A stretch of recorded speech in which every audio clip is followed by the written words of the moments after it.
नमस्कार दोस्तों। आज है 12 अगस्त 2024। हम लोग 12 अगस्त 2024 से जितने भी करंट अफेयर्स के महत्वपूर्ण क्वेश्चन बन सकते हैं उस सभी पर डिस्कस करेंगे।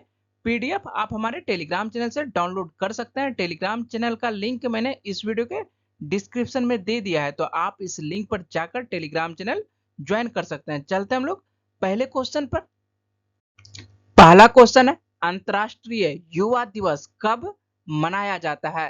तो अंतर्राष्ट्रीय युवा दिवस कब मनाया जाता है? 12 अगस्त को मनाया जाता है। अंतर्राष्ट्रीय युवा दिवस पहली बार जो है 12 अगस्त 2000 को मनाया गया था। संयुक्त राष्ट्र महासभा ने 17 दिसंबर 1999 को इस दिन को मनाने का प्रस्ताव पारित किया था। इसके बाद 2000 में पहली बार अंतर्राष्ट्रीय युवा दिवस मनाया गया, जो आज तक हर साल 12 अगस्त को मनाया जाता है। क्यों मनाते हैं हम लोग युवा दिवस? तो अंतर्राष्ट्रीय युवा दिवस मनाने का मुख्य उद्देश्य जो है युवाओं की भूमिका व उनके योगदान को पहचानना और उन्हें प्रोत्साहित करना है। इस दिन का उद्देश्य जो है युवाओं से जुड़े मुद्दों पर जागरूकता बढ़ाना और उनके विकास के लिए अनुकूल वातावरण तैयार करना है। ठीक है, तो अंतर्राष्ट्रीय युवा दिवस कब मनाया जाता है? 12 अगस्त को मनाया जाता है। और एक क्वेश्चन पूछा जाता है कि राष्ट्रीय युवा दिवस कब मनाया जाता है? तो राष्ट्रीय युवा दिवस कब मनाया जाता है? ये आपको 12 जनवरी को मनाया जाता है। तो राष्ट्रीय युवा दिवस क्यों मनाते हैं? तो राष्ट्रीय युवा दिवस आप लोगों को याद होना चाहिए कि स्वामी विवेकानंद की जयंती के अवसर पर हम लोग मनाते हैं राष्ट्रीय युवा दिवस। तो आप लोगों को ध्यान देना है दोनों क्वेश्चन। यहाँ पर जो है आपको राष्ट्रीय युवा दिवस ये कब मनाया जाता है? 12 जनवरी को। और अंतर्राष्ट्रीय युवा दिवस, ठीक है, ये जो है आपको अंतर्राष्ट्रीय युवा दिवस है। तो अंतर्राष्ट्रीय युवा दिवस कब मनाता है? ये 12 अगस्त को मनाया जाता है। तो दोनों में आप लोगों को डिफरेंस समझ में आना चाहिए कि अंतर्राष्ट्रीय युवा दिवस कब मनाता है? 12 अगस्त को। और राष्ट्रीय युवा दिवस आपको 12 जनवरी को मनाया जाता है। नेक्स्ट क्वेश्चन है, विश्व हाथी दिवस कब मनाया जाता है? तो विश्व हाथी दिवस भी जो है 12 अगस्त को ही मनाया जाता है। हर साल 12 अगस्त को दुनिया भर में विश्व हाथी दिवस के तौर पर मनाया जाता है। हाथी जो है धरती पर पाया जाने वाला सबसे विशाल प्राणी है। वैसे तो सबसे विशाल प्राणी कौन सा है? व्हेल मछली है, लेकिन स्थल पर पाया जाने वाला सबसे विशाल प्राणी कौन सा है? तो हाथी है। ठीक है, याद रखिएगा, सबसे विशाल प्राणी व्हेल मछली होती है, लेकिन स्थल पर पाया जाने वाला सबसे विशाल प्राणी हाथी होता है। तो हाथी दिवस जो मनाने का मुख्य उद्देश्य जो है पूरी दुनिया के हाथियों के प्रति जागरूकता और उनके संरक्षण को बढ़ावा देना है। एलिफेंट इंट्रोडक्शन फाउंडेशन के द्वारा साल 2011 में इसकी पहल की गई थी, लेकिन ऑफिशियली जो है 12 अगस्त 2012 को इसे मनाने की घोषणा हुई थी। हाथियों से जुड़े कुछ रोचक तथ्य हम लोग देख लेते हैं कि हाथी का जो जन्म होता है, ठीक है, हाथी के बच्चे का जो जन्म होता है ये 20 मिनट के बाद ही खड़ा हो जाता है। जन्म के 20 मिनट के बाद ही हाथी का बच्चा जो है खड़ा हो जाता है। हाथी दिन भर में 150 किलो खाना खा लेता है। अगर वजन की बात करते हैं तो हाथी का वजन जो है 5000 किलो तक हो सकता है। हाथी खाने के बहुत शौकीन होते हैं। हाथी एक बार में 80 गैलन पानी पी सकता है। आप लोगों को बता दें कि विश्व हाथी दिवस का जो उद्देश्य जो है हाथियों को लुप्त होने से बचाना है। इसका एक अन्य उद्देश्य जो है हाथियों की तस्करी को रोकने से होता है। हाथियों का शिकार किया जाता है। क्यों शिकार किया जाता है? तो हाथी के जो दांत होते हैं बहुमूल्य होते हैं, ठीक है, और इसी के वजह से जो है इनका शिकार किया जाता है। इनके दांत से क्या होता है? हाथी के दांत से कीमती दवाएं और आभूषण तैयार किए जाते हैं। नेक्स्ट क्वेश्चन है, सोशल मीडिया प्लेटफॉर्म एक्स पर किस देश ने प्रतिबंध लगा दिया है? तो किसके द्वारा प्रतिबंध लगाया गया है? वेनेजुएला के द्वारा प्रतिबंध लगाया गया है। यहाँ के जो नए राष्ट्रपति बने हैं, कौन बने हैं? निकोलस मादुरो बने हैं। तो निकोलस मादुरो ने वेनेजुएला में सोशल मीडिया प्लेटफॉर्म एक्स पर 10 दिनों के लिए बैन लगा दिया है। राष्ट्रपति ने एलन मस्क पर नफरत, गृह युद्ध और मौतों को भड़काने का आरोप लगाया है। और आप लोगों को मालूम होना चाहिए कि जो एक्स प्लेटफॉर्म है, ठीक है, सोशल मीडिया एक्स प्लेटफॉर्म है, पहले किस नाम से जानी जाती थी? ये ट्विटर के नाम से जाना जाता था। और इसके जो वर्तमान ओनर है कौन है? एलन मस्क हैं। और नाम आता है वेनेजुएला का। तो वेनेजुएला की राजधानी देख लेते हैं। तो वेनेजुएला की राजधानी क्या है? तो वेनेजुएला की जो राजधानी है काराकस है। और यहाँ पर जो मुद्रा चलती है कौन सी मुद्रा चलती है? बोलीवर मुद्रा चलती है। और राष्ट्रपति तो आपको जस्ट अभी बताया कि राष्ट्रपति यहाँ पर कौन है वर्तमान में? निकोलस मादुरो यहाँ के नए राष्ट्रपति बने हैं।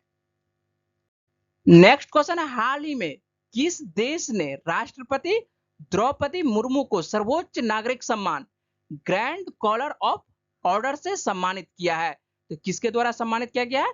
तिमोर लेस्ते के द्वारा सम्मानित किया गया है। हम लोगों की जो राष्ट्रपति है 3 देशों की आधिकारिक यात्रा पर गई थी। 3 देश कौन कौन से देश? सबसे पहला जो गई थी फिजी गई थी, उसके बाद तिमोर लेस्ते गई और न्यूजीलैंड गई। ठीक है, इस तीनों देशों की यात्रा पर गई थी राष्ट्रपति द्रौपदी मुर्मू। और हाल ही में फिजी के द्वारा भी जो है सर्वोच्च नागरिक पुरस्कार से सम्मानित किया गया था और उसका क्या नाम था? तो companion of the order of Fiji. ठीक है, तो फिजी का जो सर्वोच्च नागरिक सम्मान है कौन सा? Companion of the order of Fiji से भी सम्मानित किया गया। और आपको तिमोर लेस्ते का जो सर्वोच्च सम्मान है ग्रैंड कॉलर ऑफ ऑर्डर, इससे भी सम्मानित किया गया है राष्ट्रपति द्रौपदी मुर्मू को। ठीक है, और आप लोगों को 3 देश नाम बताए, तो तीनों की राजधानी और मुद्रा देख लेते हैं। तो सबसे पहले देख लेते हैं तिमोर लेस्ते। तिमोर लेस्ते की राजधानी क्या है? तिमोर लेस्ते की राजधानी जो है दिल्ली है। ठीक है, ध्यान देना है यहाँ पर दिल्ली। ठीक है, दिल्ली है। और यहाँ पर जो मुद्रा चलती है कौन सी मुद्रा चलती है? डॉलर मुद्रा चलती है। और फिजी की राजधानी क्या है? तो फिजी की राजधानी सुवा है। और यहाँ पर जो मुद्रा चलती है कौन सी मुद्रा? तो यहाँ पर डॉलर मुद्रा यहाँ पर भी चलती है। और नाम आता है न्यूजीलैंड का, तो न्यूजीलैंड की राजधानी भी देख लेते हैं। तो न्यूजीलैंड की राजधानी क्या है? वेलिंगटन है। और यहाँ पर जो मुद्रा चलती है कौन सी? यहाँ पर भी डॉलर ही मुद्रा चलती है। तो तीनों देशों में डॉलर ही मुद्रा चलती है, लेकिन तीनों देशों की राजधानी आप लोगों को ध्यान देना है। तो राजधानी देखिए, तिमोर लेस्ते दिल्ली, फिजी सुवा और न्यूजीलैंड वेलिंगटन। नेक्स्ट क्वेश्चन है, हाल ही में किसे प्रधानमंत्री कार्यालय में अतिरिक्त सचिव के रूप में नियुक्त किया गया है? ये किसे नियुक्त किया गया है? अमित नेगी को नियुक्त किया गया है। आईएएस अधिकारी अमित नेगी को प्रधानमंत्री कार्यालय में अपर सचिव के तौर पर जिम्मेदारी दी गई है। अमित नेगी जो है 1999 बैच के आईएएस अधिकारी हैं और उत्तराखंड में विभिन्न महत्वपूर्ण पदों को संभाल चुके हैं। और ये जो तस्वीर आप देख रहे हैं ये अमित नेगी का तस्वीर है और इन्हें ही प्रधानमंत्री कार्यालय में अपर सचिव के तौर पर नियुक्त किया गया है। नेक्स्ट क्वेश्चन है, हाल ही में प्रधानमंत्री नरेंद्र मोदी ने उच्च उपज देने वाली जलवायु अनुकूल और जैव सशक्त फसलों की कितनी किस्मों को जारी किया है? तो 109 किस्मों को जारी किया गया है। ठीक है, पीएम मोदी ने जलवायु अनुकूल और जैव सशक्त उच्च उपज देने वाली 61 फसलों की 109 किस्में लॉन्च की है। इन 61 फसलों में से जो है 34 खेती की फसलें और 27 जो है बागवानी की फसलें शामिल है। फसलों की ये किस्में जो है जलवायु अनुकूल और जैव सशक्त होने के साथ साथ पोषण युक्त भी है। इन फसलों का उद्घाटन जो है प्रधानमंत्री नरेंद्र मोदी ने कहां से किया है? तो नई दिल्ली स्थित, ठीक है, कृषि अनुसंधान संस्थान में किया है। और जो केंद्रीय कृषि एवं किसान कल्याण मंत्री हैं कौन है वर्तमान में? तो शिवराज सिंह चौहान है। ठीक है, ये भी आपको ध्यान रखना है कि केंद्रीय कृषि एवं किसान कल्याण मंत्री कौन है? शिवराज सिंह चौहान है। लेकिन इसका जो उद्घाटन किया गया किसके द्वारा? प्रधानमंत्री नरेंद्र मोदी के द्वारा किया गया है। नेक्स्ट क्वेश्चन है, भारत की सबसे प्रभावशाली महिला कौन है जो एक पारिवारिक व्यवसाय का नेतृत्व करती है? ये कौन है? रोशनी नादर हैं। 2024 Barclays private clients Hurun India most valuable family business report के अनुसार HCL टेक्नोलॉजी की चेयरपर्सन रोशनी नादर मल्होत्रा भारत की सबसे प्रभावशाली महिला है जो पारिवारिक स्वामित्व वाले व्यवसाय का नेतृत्व कर रही है। और ये जो आप तस्वीर देख रहे हैं ये रोशनी नादर की तस्वीर है और ये HCL टेक्नोलॉजी की चेयरपर्सन है। नेक्स्ट क्वेश्चन है, हाल ही में कांग्रेस के किस दिग्गज नेता और पूर्व विदेश मंत्री का 93 वर्ष की आयु में निधन हो गया है? ये कौन है? नटवर सिंह है। ठीक है, और ये जो तस्वीर आप देख रहे हैं ये कांग्रेस के पूर्व नेता है नटवर सिंह और इन्हीं का हाल ही में निधन हो गया। तो आप लोगों से क्वेश्चन पूछा जा सकता है कि नटवर सिंह का संबंध किस क्षेत्र से है? तो ये जो है राजनेता से। ठीक है, नेक्स्ट क्वेश्चन है, हाल ही में भारत के सहयोग से किस देश में 3 प्रमुख पेट्रोलियम परियोजनाओं का निर्माण किया जाएगा? ये कहां पर किया जाएगा? नेपाल में किया जाएगा। और नाम आता है नेपाल का, तो नेपाल के बारे में देख लेते हैं। नेपाल की राजधानी क्या है? तो नेपाल की राजधानी काठमांडू है। और यहाँ पर जो मुद्रा चलती है, कौन सी मुद्रा चलती है? नेपाली रुपया चलता है, ठीक है। और प्रधानमंत्री कौन है वर्तमान में? केपी शर्मा ओली यहाँ पर नए प्रधानमंत्री हाल ही में बने हैं। और राष्ट्रपति कौन है? तो राष्ट्रपति जो है रामचंद्र पौडेल यहाँ के राष्ट्रपति हैं। नेक्स्ट क्वेश्चन है, हाल ही में बांग्लादेश सर्वोच्च न्यायालय के नए मुख्य न्यायाधीश कौन नियुक्त हुए हैं? ये कौन बने हैं नए न्यायाधीश? सैयद रफात अहमद बने हैं। हाल ही में ओबैदुल हसन ने बांग्लादेश की चीफ जस्टिस के पद से इस्तीफा दे दिया था। और इसके बाद जो है सैयद रफात अहमद जो बांग्लादेश के 25वें मुख्य न्यायाधीश के रूप में शपथ ले लिए हैं, ठीक है। और राष्ट्रपति जो है वहां पर वर्तमान में कौन है? मोहम्मद शहाबुद्दीन के द्वारा इन्हें शपथ दिलाया गया है, ठीक है। और उसके बाद आप लोगों को मालूम होना चाहिए कि जो बांग्लादेश के प्रधानमंत्री थी शेख हसीना, उन्होंने त्याग पत्र देके देश छोड़ के भाग गई थी। उसके बाद जो है बांग्लादेश के प्रधान सलाहकार के रूप में किसे नियुक्त किया गया है? मोहम्मद यूनुस को नियुक्त किया गया है। और बांग्लादेश की राजधानी क्या है? तो बांग्लादेश की राजधानी ढाका है। और यहाँ पर जो मुद्रा चलती है, कौन सी मुद्रा चलती है? टाका मुद्रा चलती है। ये जो तस्वीर आप देख रहे हैं, ये सैयद रफात अहमद की तस्वीर है। और यही बांग्लादेश के 25वें मुख्य न्यायाधीश के तौर पर शपथ लिए हैं।